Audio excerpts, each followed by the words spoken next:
Hello again, welcome to Getting It Done Budget Home Repairs.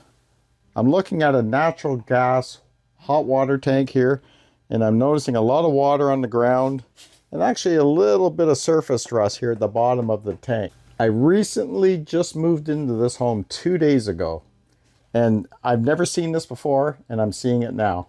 So what are we going to do to fix this? Well, I did a little bit of research and I looked around. So we're extremely busy, we're tired, we're kind of not thinking right. But when I first saw it, I felt under here, and it's all wet and there's like rust, and I thought, how did we not see this before? The hot water tank is leaking from the bottom. But this isn't an old tank. It's only like 6 years old. So why is it already beat up? This should at least last 10 years, right? So I was talking to my friend and real estate agent, and he came across this problem once before. And up here you'll see the pressure relief valve.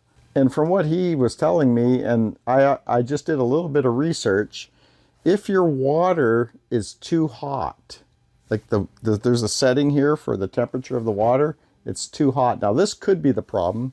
There's other possible problems, but if it's set too high, this tank inside here expands and it could cause extra pressure to come out of this pressure relief valve. So while I was on the phone with him, I came downstairs and I checked, and sure enough, it's dripping water out of here. So we're having pressure in our hot water system, and because it's a closed system, so that's causing the pressure relief valve to do this. So we think. So I'm going to do a little trial and error, but I'm pretty sure that is the issue. So it's not so bad, you know, the tank isn't leaking at the bottom. It's just maybe we need a new pressure valve, or maybe I need to dial back the temperature, because the temperature of this hot water tank is set up very hot. My research findings tell me that that is way too hot. It doesn't have to be that hot. So we're going to dial back the temperature. But first I'm going to put a pail under this hose and dry this up here, and so it's good and dry, just to prove that this is it, even though I know it is. I know it can't be leaking down here. And then we're going to put the temperature of the hot water tank, just dial it back a bit and see what happens. So we're going to put a bucket here. I'm just going to take this tape off that's holding this hose against here. It's not even holding it, it's already broke. But we're going to go like this. Actually, there's a piece of sponge here on this part here that's really not doing a whole lot. So we're going to stick it in behind here like this. And then the water will just drip into the bucket. And that's all we're going to do for now. This will dry up on its own. Actually, I might put it like this. And I'm going to run a fan here to dry that up. And then over here is where you can adjust your temperature. And this is set to very hot. So you got hot. Then you got 3 increments here, A, B, C, and then very hot. And according to search, that is way too hot. So I'm going to dial it back. They say that hot is sufficient enough. Now we're a family of 4. We do enough laundry. So we'll see how this works. And if I find that the water isn't getting as hot as it should, I'll bump it up to A, and then so on. So now that the water's at hot, we have our water dripping into this bucket. You can see it's wet. See that? And I saw it drop. And it's just once in a while it drops. That's why there isn't a ton of water there. So we'll catch it in the bucket. And I'm going to put the fan there and dry it up.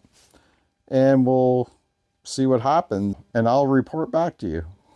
Well, welcome back. It's a week later. And I'm just getting back to finishing this video. So I'll move the pail here. You can see the floor is dry. The base of the hot water tank here is dry. So we know that the leak was not from the bottom of this water tank, which is a great sign, because that would have been not good.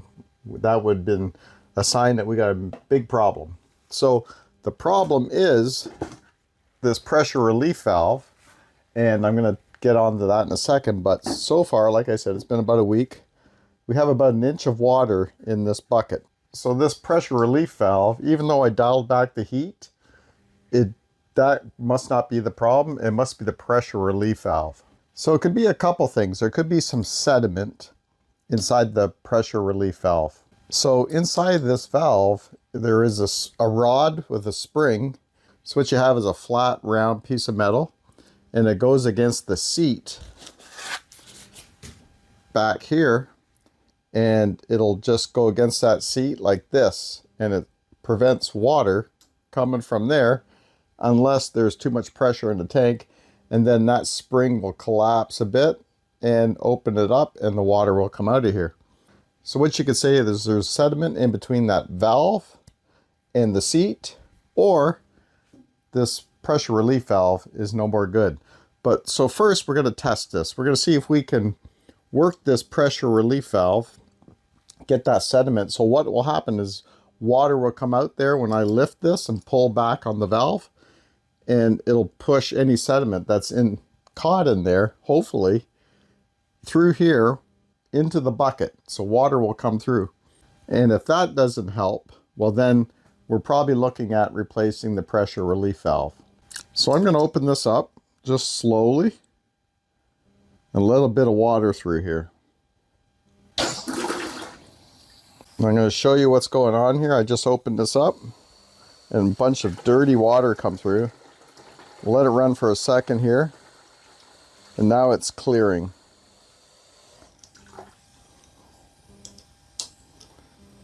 So all I did was I pulled on it like this. The water came out, and now we're putting it back.